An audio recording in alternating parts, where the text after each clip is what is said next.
जय जगन्नाथ पिलाମାନେ ଶ୍ରୁତି ଏଜୁକେସନ୍ ଚ୍ୟାନେଲକୁ ଆପଣଙ୍କୁ ସୁସ୍ୱାଗତ। ଆଜିର ଭିଡ଼ିଓରେ ଆମେ ଡିସ୍କସ୍ କରିବାକୁ ଯାଉଛି ଅଷ୍ଟମ ଶ୍ରେଣୀ ବିଜ୍ଞାନ ବହିର ଷଷ୍ଠ ଅଧ୍ୟାୟ, ଯାହାର ନାମ ହେଉଛି ଚାପ, ବାୟୁ ପ୍ରବାହ ଓ ଝଡ଼ ବାତ୍ୟା। ତ ଆମେ ପୂର୍ବ ଭିଡ଼ିଓମାନଙ୍କରେ ଏକ ବିଷୟରୁ 5 ନମ୍ବର ବିଷୟ, ଯାହାକି ବଳର ଅନ୍ୱେଷଣ, ଆମେ ତାର explanation video, notes, mind map, question answer सबू ई गोटे चैनल रे अपलोड करछि। अन्य कौनसी चैनल इपरी अपलोड मिलेबनी, किंतु आम चैनल रे मिलिबो। तो आज जदि तुम मैंने से वीडियो गुड़ी को देखिन, पूर्वे जाइए से वीडियो गुड़ी को देख, प्लेलिस्ट जाइए देख, तापरी ई वीडियो को देख। आ जदि तुम मैंने रेगुलर स्टूडेंट माने रेगुलर वीडियो को देख, तुम मैंने जानी थो। तो आज आम आरंभ कर बहुत दिन है ना मु माने साइंस वीडियो अपलोड करू नथिली, तो तेणु टिके बहुत जन गोटे खराब लगी पारे, बट एबेठु पुणी डेली अपलोड आसीबो। 2-3टा वीडियो 4-5टा भी आसी जब केबे किंतु कोन पैना टाइम हे परनी, टिके लेट हबो। आउ जितेबाला आम विषय गुड़ सरीजा आम वन शॉट करवा। तो प्रथमे आम देखा जे यही क्वेश्चन गुड़ा अन्य दिन अपेक्षा बेले बेले कौन पे पवन अधिक शक्तिशाली हुए, कौन पे हुए, कौन पे ना बेले बेले पवनर चाप अधिक थाए विषय आम पढ़ा। साधारणतः पानी टांगी कहीं उच्च स्थान व छात उपर रखा जाए सेटा पढ़ा। वायुचाप प्रकृत में आमको चापी दे पारे कि आउ झड़ एवं घूर्णिबात्यार कारण कौन, घूर्णिबात्यार कारण आम पढ़ी थे, आउ थे आम पढ़ा। जब पृथ्वीर आवर्तन बंद हो तेज कौन घूर्णिबात्या सृष्टि हेबो। यही सब प्रश्न आंसर तुम मैंने बही रे पाइब।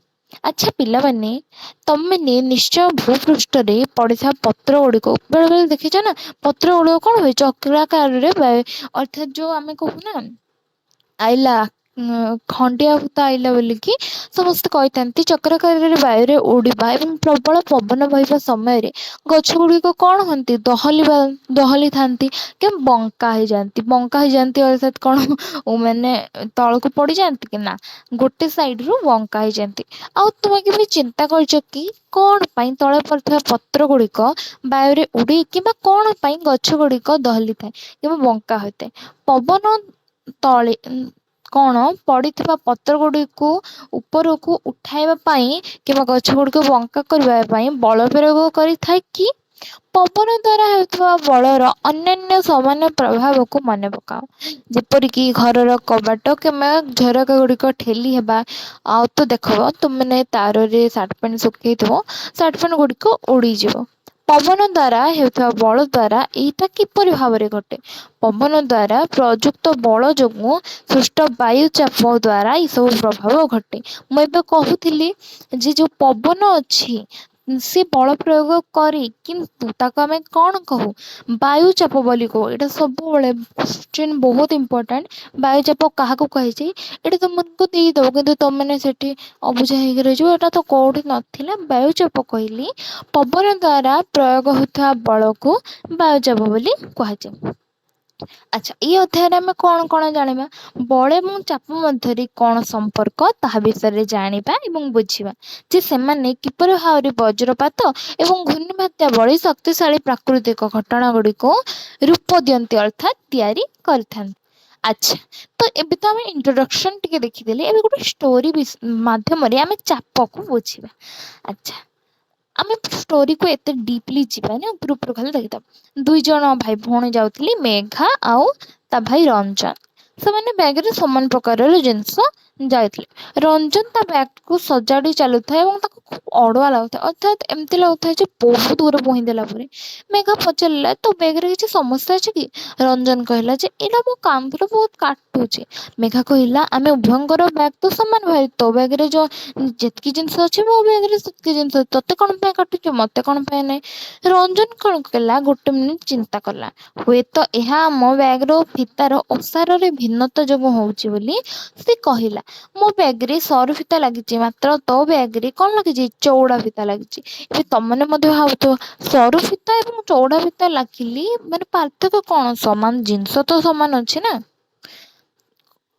ଯେତେବେଳେ ଆମେ ଗୋଟେ ବ୍ୟାଗଟି ବୋହୁ ସେତେବେଳେ ଆମ କାନ୍ଧ ଉପରେ କ'ଣ ହୁଏ, ମାଧ୍ୟାକର୍ଷଣ ବଳ କାର୍ଯ୍ୟ କରେ। ମାଧ୍ୟାକର୍ଷଣ ବଳ, ଏହା ଆମକୁ ଏଇଟା ଓଜନ ଲାଗେ, ସେଇଥିପାଇଁ ଓଜନ ଲାଗେ। ସରୁ ଫିତା ଥିବା ବ୍ୟାଗର ଓଜନ ଆମ କାନ୍ଧର ଗୋଟେ ଛୋଟ କ୍ଷେତ୍ରଫଳ ଉପରେ କାର୍ଯ୍ୟ କରେ। ଅର୍ଥାତ୍ ଦେଖ, କାନ୍ଧ ମାନେ ଏତିକି ସରୁ ଫିତା ଥିବ କାନ୍ଧର ଗୋଟେ ପର୍ସନ ଉପରେ କାମ କରିବ, କିନ୍ତୁ ଯୋଉଟା ଏତିକି ଥିବ ପୁରା ଚାରିଆଡ଼େ ତାର ଚାପ ଦବ। ଯେତେବେଳେ କି ଚଉଡ଼ା ଫିତା ଥିବା ବ୍ୟାଗ୍ ଓଜନ ଆମ କାନ୍ଧର ଗୋଟେ ବଡ଼ ସ୍ଥାନ ଉପରେ କାର୍ଯ୍ୟ କରିଥାଏ। ଏହି କାରଣ ଯୋଗୁଁ ଆମେ ସରୁ ଫିତା ଥିବା ବ୍ୟାଗ୍ ଅପେକ୍ଷା ଚଉଡ଼ା ଫିତା ଥିବା ବ୍ୟାଗ୍ ବହନ କରିବାକୁ ଆରାମଦାୟକ ଅନୁଭବ କରୁ। ଏବେ ତମମାନେ କହିବ ଏତିକି ପଢ଼ି ସାରିଲା ପରେ ବି ଏଇଟା କିଛି ବୁଝି ହେଉନାହିଁ, ତ ମୁଁ ଆଉ ଟିକେ ଭଲସେ କହିଦେଉଛି। ଦେଖ ଦେଖ ତମେ ଏଡ଼ିକି ଟିକେ ଜାଗା ଥିବ, ଏଠି ବଳ ପ୍ରୟୋଗ ମାନେ ପୁରା ଦାବି ଦେବ, ମାନେ ବହୁତ ହିଁ ବଳ ପ୍ରୟୋଗ କରିବ, କ'ଣ ହେବ, ଜିନିଷଟି ଭାଙ୍ଗିଯିବ। କିନ୍ତୁ ଯେଉଁ ଜିନିଷଟା ଟିକେ ବଡ଼ ଥିବ, ଭାଙ୍ଗିବା ପାଇଁ ଆଉ ଟିକେ ବଳ ଦରକାର ହେବ। ସେଇଟା ହିଁ ସେମ୍ ହେଇଥିଲା ଯେ ଯେତେବେଳେ ସମାନ ପ୍ରକାରର ବଳ ମାନେ ଅଲଗା ଅଲଗା କ୍ଷେତ୍ରରେ କାମ କରେ, ଯେହେତୁ ଏଇଠି ବଳଟି ଏଇତିକିରେ କାମ କଲା, ଏଇତିକିଟା ବେଶୀ ବଥା ହେବ, ଆଉ ଏଇଠି ଯେହେତୁ ମାନେ ବିସ୍ତାରିତ ହେଇଗଲା ବଳଟା, କାମ ଆଉ ଶୀଘ୍ର ହେବ ଏବଂ ଚାପ ମଧ୍ୟ କମ୍ ପଡ଼ିବ। ତ ଏଇଟା ବିଷୟରେ ଜାଣିକି ଆମେ ଚାପ ବିଷୟରେ କରିବା। ମାନେ ଗୋଟେ ଜିନିଷ ଦେଖ, ଗୋଟେ ଚାପ ଇଜ୍ ଇକ୍ୱାଲ୍ ଟୁ ବଳ ବାଇ କ୍ଷେତ୍ରଫଳ।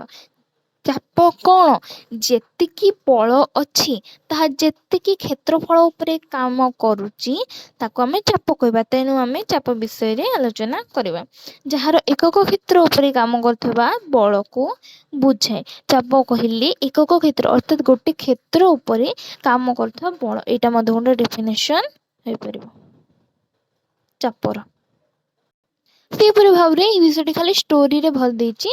ଦେଖ, ଅଣଓସାରିଆ ଏବଂ ଓସାରିଆ ହ୍ୟାଣ୍ଡେଲ୍ ସହିତ ବାଲ୍ଟି ହେଲା, ଦୁଇଟି ବାଲ୍ଟି ଅଛନ୍ତି। ଏଠି ଦେଖ ଭଲ ଭାବରେ ଯେ ଗୋଟେ ବାଲ୍ଟି ପୁରା ଅଣଓସାରିଆ, ଟିକେ ମଧ୍ୟ ଦେଖ ଏଇଠି ଧରିବା ପାଇଁ ଟିକେ ହ୍ୟାଣ୍ଡେଲରେ ଓସା ଦେଇଛି, ଏଠି ଧରିବା ପାଇଁ ହ୍ୟାଣ୍ଡେଲରେ, କିନ୍ତୁ ଏଠି କିଛି ଦେଇନି। କ'ଣ ହେବ ଏଇଠି ପାର୍ଥକ୍ୟ ତମେ ଜାଣିପାରୁଛ କ'ଣ ହେବ? ଅଣଓସାରିଆ ଫିତା ତୁଳନାରେ ଓସାରିଆ ଫିତା ଥିବା ବ୍ୟାଗ୍ ଯେପରି ଭାବରେ କାନ୍ଧରେ କମ୍ ଚାପ ପ୍ରୟୋଗ କରି, ତେଣୁ ଆମେ ଓସାରିଆ ଫିତା ଥିବା ଗୋଟେ ବ୍ୟାଗ୍ ବହନ କରିବାକୁ ଅଧିକ ଆରାମ ଅନୁଭବ କରୁ। ଏଇଟା ତ ଆଗରୁ ଥିଲା। ତ ଏବେ ଆମେ ବୁଝିପାରିଲେ ଯେ ସରୁ ହ୍ୟାଣ୍ଡେଲ୍ ଥିବା ଗୋଟେ ଜଳ ଭର୍ତ୍ତି ବାଲ୍ଟି ଅପେକ୍ଷା ମୋଟା ହ୍ୟାଣ୍ଡେଲ୍ ଥିବା ଗୋଟେ ଜଳ ଭର୍ତ୍ତି ବାଲ୍ଟିକୁ ଉଠାଇବା ସହଜ କାହିଁକି, କ'ଣ ପାଇଁ? ଠିକ୍ ସେହିପରି ଆମେ କ'ଣ ପାଇଁ ନା, ଯେମିତି ଆମେ ପଢ଼ିଲେ କ'ଣ ପାଇଁ ନା, ଯେତେବେଳେ ମୋଟା ହ୍ୟାଣ୍ଡେଲ୍ ଥିବ ଚାପ ଚାରିଆଡ଼େ ବିସ୍ତାରିତ ହେବ, କିନ୍ତୁ ଯଦି ପତଳା ହ୍ୟାଣ୍ଡେଲ୍ ଥିବ ଗୋଟେ ଜାଗାରେ ଯେହେତୁ ଚାପଟା ରହିଥାଏ ଉଠାଇବା ପାଇଁ କଷ୍ଟ ହୋଇଥାଏ।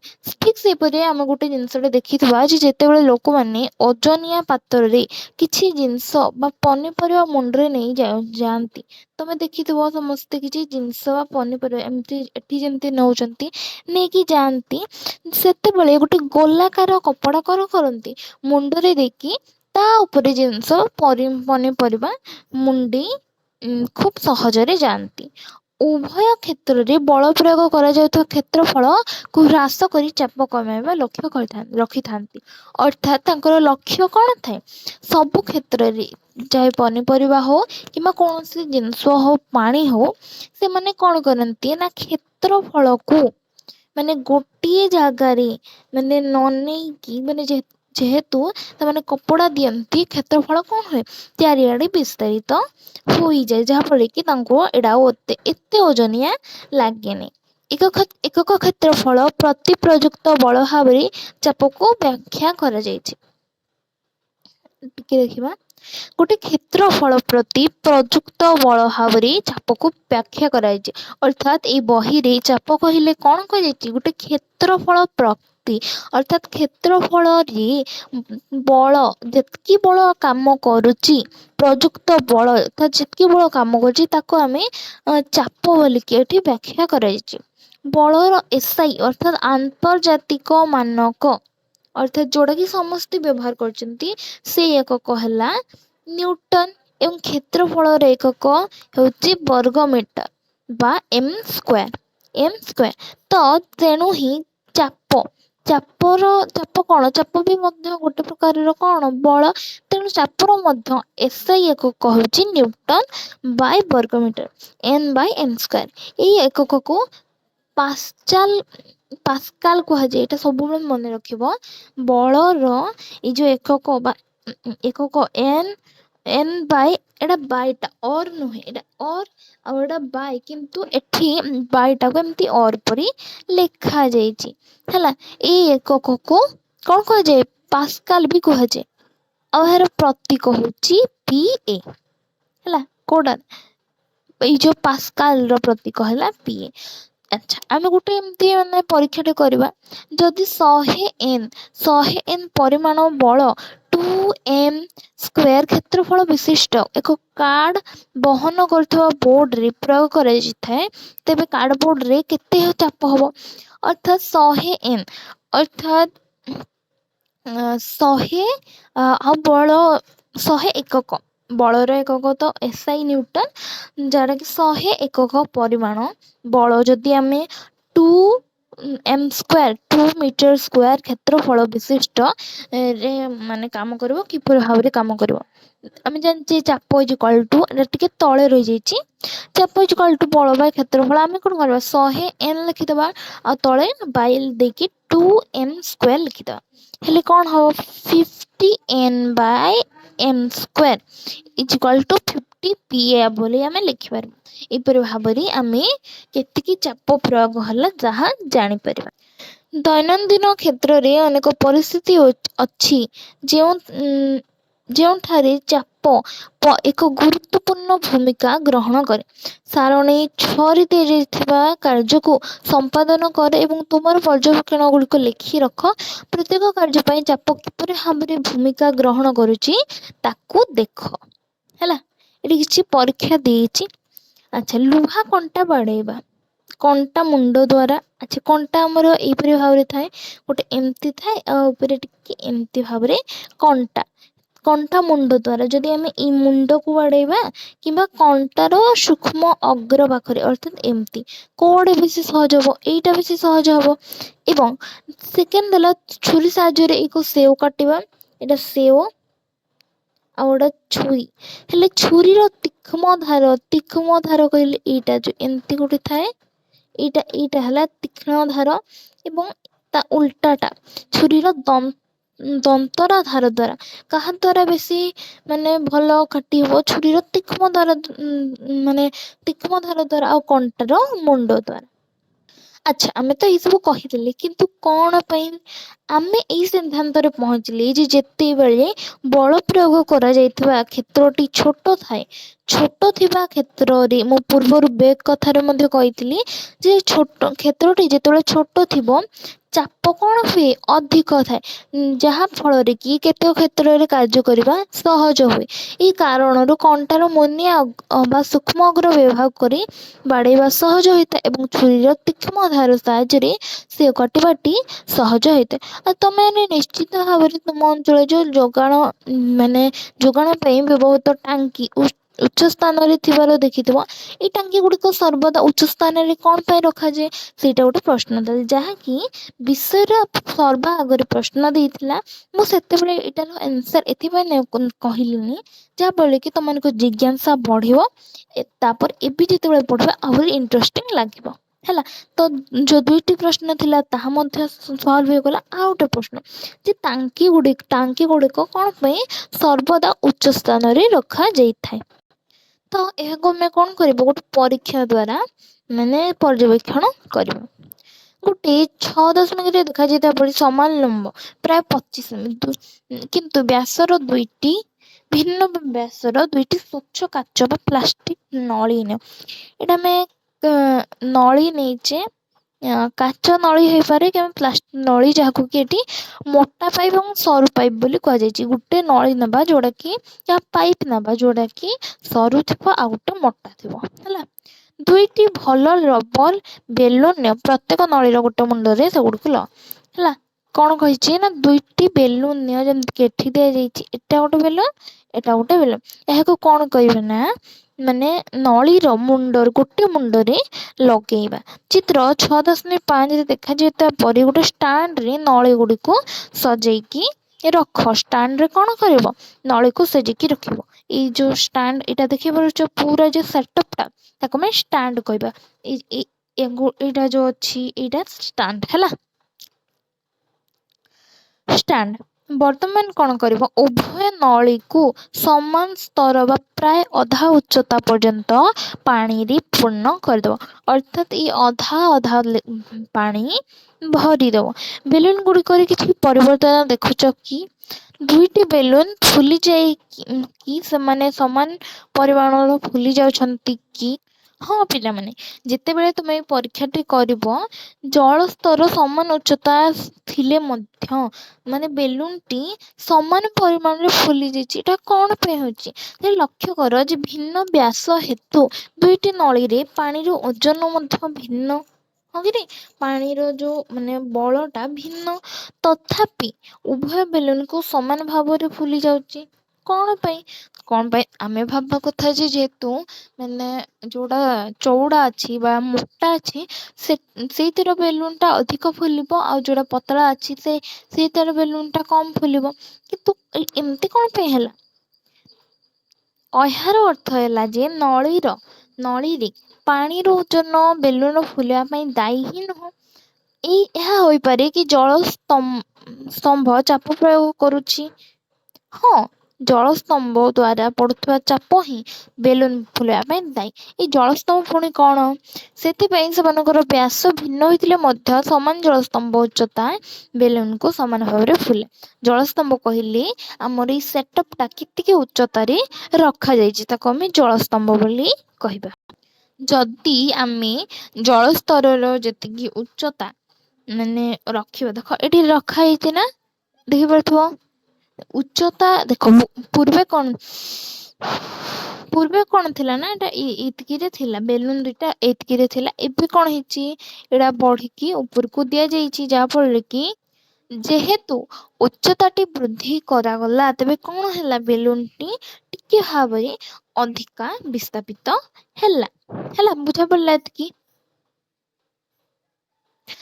ଚିତ୍ର 6.5ରେ ଦେଖାଯାଇଥିବା ପରି ଯେକୌଣସି ନଳୀରେ ଅଧିକ ପାଣି ଢାଳ, ବେଲୁନର ଫୁଲିବାକୁ ଦେଖ। ଏଇ ପ୍ରକ୍ରିୟାକୁ କିଛି ଥର ପୁନରାବୃତ୍ତି କର। ଅର୍ଥାତ୍ ସେ କହୁଛି ଯେ ମାନେ ଏଇ ପରୀକ୍ଷା କରିବା ପାଇଁ ବାରମ୍ବାର ଅଧିକା ପାଣି ଢାଳ। କଣ ଅଧିକା ପାଣି ଢାଳିଲେ ବେଲୁନଟି ଅଧିକା ଫୁଲୁଛି କି ଦେଖିବା ପାଇଁ ଏଇ ପ୍ରକ୍ରିୟାକୁ ଆଉ ଥରେ ପୁନରାବୃତ୍ତି କର। ପ୍ରତ୍ୟେକ ଥର କଣ କରିବ, ଅଧିକ ପାଣି ଢାଳିବ ଏବଂ ଚିତ୍ର 6.6ରେ ଦେଖାଯାଇଥିବା ପରି ଫୁଲିବାର ପରିମାଣ ଲକ୍ଷ୍ୟ କରିବ। ତୁମେ କଣ ରବର ବେଲୁନର ଫୁଲିବାର ପରିମାଣ ଏବଂ ନଳୀର ଜଳସ୍ତମ୍ଭର ଉଚ୍ଚତା ମଧ୍ୟରେ କିଛି ସମ୍ପର୍କ ଦେଖୁଛ କି? ହଁ, ଆମେ ନିଶ୍ଚୟ ଦେଖିଥିବା ଯେ ଜଳସ୍ତମ୍ଭର ଉଚ୍ଚତା କଣ ହବ, ବୃଦ୍ଧି ପାଇବ, ଆଉ ତା ସହିତ ବେଲୁନଟି କଣ ହବ, ଅଧିକ ଫୁଲିବ ହେଲା। ତ ଯେତେବେଳେ ଆମେ ପାଣି ଢାଳୁଛେ ତେବେ କଣ ହବ, ଜଳସ୍ତମ୍ଭ ଅର୍ଥାତ୍ ଦେଖ ଏଇଟା ଯୋଉ ନଳୀ ଅଛି, ଏତିକି ନଳୀ ଅଛି ଭାବିନେ, ଏଇଠିକି ତାକୁ ପାଣି ଢାଳିଲେ ଜଳସ୍ତମ୍ଭ କଣ ହବ, ଏତିକି ରହିବ। କିନ୍ତୁ ତାପରେ ଅଧିକ ପାଣି ଢାଳିଲେ ଜଳସ୍ତମ୍ଭ ଅଧିକା ହବ ହେଲା। ତ ଜଳସ୍ତମ୍ଭର ଉଚ୍ଚତା ବୃଦ୍ଧି ପାଇବ। ଯେହେତୁ ବେଶୀ ଜଳ ଦିଆଗଲା ତେବେ କଣ ହବ, ବେଲୁନଟା ସାମାନ୍ୟ ଅଧିକ ଫୁଲିଯିବ। ତେଣୁ ନଳୀର ଜଳସ୍ତମ୍ଭର ଉଚ୍ଚତା ବୃଦ୍ଧି ପାଇବା ସହିତ ନଳୀର ତଳ ଭାଗରେ କଣ ହବ, ଚାପଟି ବୃଦ୍ଧି ପାଇବ, ଯାହାଫଳରେ କଣ ହବ, ବେଲୁନଟି ଅଧିକ ଫୁଲିବ। ତେଣୁ ଆମେ କହିପାରିବା ଯେ ପାତ୍ରରେ ତରଳ ପଦାର୍ଥ ଦ୍ୱାରା ପ୍ରଦତ୍ତ ଚାପ ଏହାର ସ୍ତମ୍ଭର ଉଚ୍ଚତା ଉପରେ ନିର୍ଭର କରିଥାଏ। ଅର୍ଥାତ୍ କେତିକି ଚାପ ପକେଇବ, ସେଟା କେତିକି ଉଚ୍ଚାରେ ଅଛି, ମାନେ ନଳୀଟା ସେଇଟା ଉପରେ ବେଶୀ ନିର୍ଭର କରିଥାଏ ହେଲା। ଏଇ କାରଣରୁ କଣ ହୁଏ, ଛାତ ଉପର ପାଣି ଟାଙ୍କି ଗୁଡ଼ିକୁ ଉଚ୍ଚତାରେ ରଖାଯାଏ, ଯାହାଫଳରେ କି ଟ୍ୟାପରେ ଚାପ ବୃଦ୍ଧି ପାଏ ଏବଂ ଜଳ କଣ ହୁଏ, ଭଲ ଭାବରେ ପ୍ରବାହିତ ହୋଇଥାଏ। ଅର୍ଥାତ୍ ଯେତିକି ଚାପ ବଢ଼ିବ ସେତିକି ବେଶୀ ଜଳ ମାନେ ପ୍ରବାହିତ ହବ। ବୁଝା ପଡ଼ିଲା? ମନେକର ତୁମେ ଏକ 3 ମହଲା ବିଶିଷ୍ଟ କୋଠରୀ ଦ୍ୱିତୀୟ ମହଲାରେ ରହୁଛ ଏବଂ ଉପର ମହଲାରେ କ'ଣ ଅଛି, ଛାତ ଉପରେ ଗୋଟେ ପାଣି ଟାଙ୍କି ରଖାଯାଇଛି। ତୁମେ କିମ୍ବା ପ୍ରଥମ ମହଲାରେ ଥିବା ତୁମ ବନ୍ଧୁ କ'ଣ ଅଧିକ ଚାପରେ ଟ୍ୟାପ୍ ପାଣି ପ୍ରବାହିତ ହେଉଥିବା ଅନୁଭବ କରିବ କି? କ'ଣ ପାଇଁ? ଏହାର ଆନ୍ସର୍ ଆମେ ପୂର୍ବରୁ ହିଁ ପାଇସାରିଛେ। କ'ଣ ପାଇଁ ନା, ଯେହେତୁ ପାଣି ଟାଙ୍କିଟି ଉପରେ ଅଛି ଆଉ ଆମେ ତଳେ ଅଛେ, ପାଣିର ପ୍ରଭାବ କ'ଣ ହେବ, ଚାପ ସେ ପକେଇବ ପାଣି। ଚାପ ପକେଇବା ଦ୍ୱାରା ଅଧିକ ଭାବରେ ଭଲ ଭାବରେ ଟ୍ୟାପ୍ରୁ ପାଣି ଆସିବ। ତ ଆଜିର ଭିଡ଼ିଓ ତ ଏଇଠି ସରିଯାଇଛି। ଆଜି ଆମେ ଚାପ କ'ଣ ତା ବିଷୟରେ ପଢ଼ିଲେ ଏବଂ କ'ଣ ପାଇଁ ମାନେ ପାଣି ଟାଙ୍କି ଗୁଡ଼ିକୁ ଉପରେ ରଖାଯାଉଛି ତା ବିଷୟରେ ପଢ଼ିଲେ, ଯେମିତିକି ଏଇଟା ଦେଖାଗଲା ନା। ଆଉ କ'ଣ ପଢ଼ିଲେ, ମାନେ ଚାପ ମାନେ କିପରି ବ୍ୟାଗ୍ରେ ପକାଉଛି ଚାପ, ଅଣଓସାରିଆ ଓସାରିଆ ବାଲ୍ଟି ବ୍ୟବହାର କଲେ କ'ଣ ହେବ, ସବୁ ତା ବିଷୟରେ ଜାଣିଲେ। ତ ଆଜିର ଭିଡ଼ିଓ ତ ଏଇଠି ସରିଯାଇଛି। ତ ନେକ୍ସଟ ଭିଡ଼ିଓରେ ଆମେ ଜାଣିବା ବା କାର୍ଯ୍ୟ 6.2, ଯେଉଁଠିକି ଆମେ ବୁଝିବା ଯେ କ'ଣ ବୁଝିବା, ତଳ ପଦାର୍ଥ ପାତ୍ରର ପାର୍ଶ୍ୱରେ କିପରି ଭାବରେ ଚାପ ପ୍ରୟୋଗ କରି ସେହି ପରୀକ୍ଷାଟି ଦେଖିବା।